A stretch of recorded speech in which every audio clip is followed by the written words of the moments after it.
नमस्कार। आज मैं आपके सामने लोकगीतों पर ही कुछ और बात करूंगा, उसके कुछ अन्य पक्षों पर बात करूंगा। जैसा कि मैंने कहा था कि लोकगीत के कई प्रकार हैं, कई भेद हैं। सोहर गीत है, विवाह गीत है, यज्ञोपवीत के गीत हैं, धार्मिक गीत हैं और भी गीत हैं। उसी में एक महत्वपूर्ण उसका प्रकार है जात के गीत, जिन्हें हम श्रम गीत कह सकते हैं। क्योंकि पहले घरों में गेहूं जात पर ही पीसा जाता था, चक्की बहुत नहीं थी, आधुनिक मिलें नहीं थी उस तरह से, और थी भी तो बहुत कम, इक्का दुक्का। इसलिए चूंकि घरों में ही सारा गेहूं पीसा जाता, विवाह तक का जितना आटा तैयार किया जाता था वो सब घरों में जांच पर पीसा जाता था गेहूं। यह बहुत बड़े श्रम की कथा कहता है। ये गीत अपने भीतर स्त्रियों की पीड़ा, उनके दुख और दर्द को समेटे हुए हैं। और इन गीतों में आप देखेंगे कि स्त्री के जीवन का दर्द, उनकी यातना, उनकी करुण कथा अंतर्निहित है। मैं एक गीत के हवाले से अपनी बात कहूंगा। एक स्त्री है, उसका भाई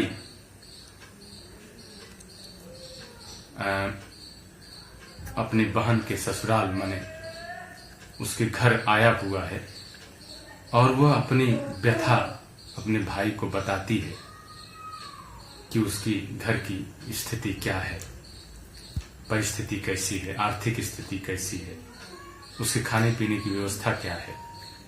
बहुत कारुणिक है और ये जात के गीत में दर्ज है।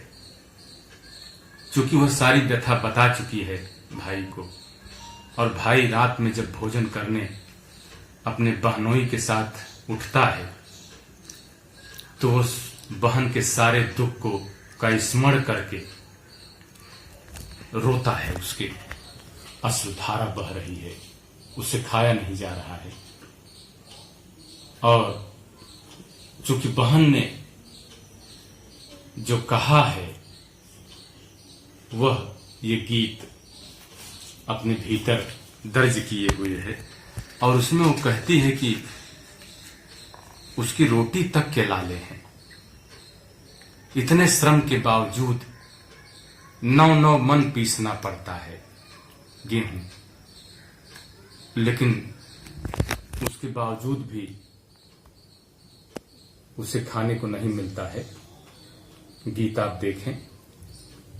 9 मन कूटऊ 9 मन पीसऊ होना, भैया 9 मन सिझलऊ रसोइया होना, भैया पिछली टिकरिया हमरा भोजन होना, भैया उहुमा है कुकुरा बिलरिया होना, भैया उहुमा है देवरा कै कलवना होना, जेवान बैठे हैं सार बहनोइया होना, राम सरवा के ढुरलिया सुइया होना, कि तू समझा माई के कलवना होना, कि रे भौजी कई हो से जरिया होना, नाही हम समझे माई कै कलवना होना, नाही समझे भौजी कैसे जरिया होना, सोना चिड़ैया ये सब बहिनी संकल्पे होना, भैया जरी जरी भैनी कोई लिया होना, ई दुख जिन कह भैया माई के अगवा होना, ई दुख जिनी कह बाबा के अगवा होना। भैया सभवा बैठी बाबा झंकई होना। ई दुख जाई कह अगुआ के अगवा होना।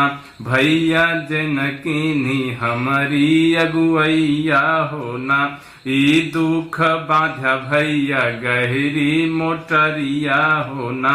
भैया छोड़ दिया कुआना मड़रिया होना।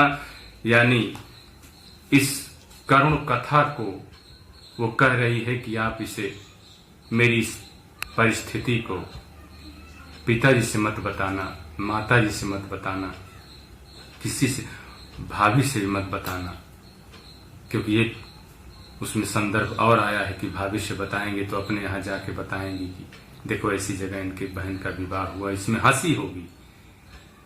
ये जो वेदना है, ये आप हमारे विवाह का जो अगुआ था, जिसने अगुवाई की थी, उससे जाके बताना कि कैसा विवाह किया, कैसी स्थिति है जहां खाने के लाले हैं। और इस दुख की गठरी को बहुत मजबूती से बांधना और बांध करके ले जाना और कहीं कुएं में, मड़ार में इसे छोड़ देना। धन्यवाद।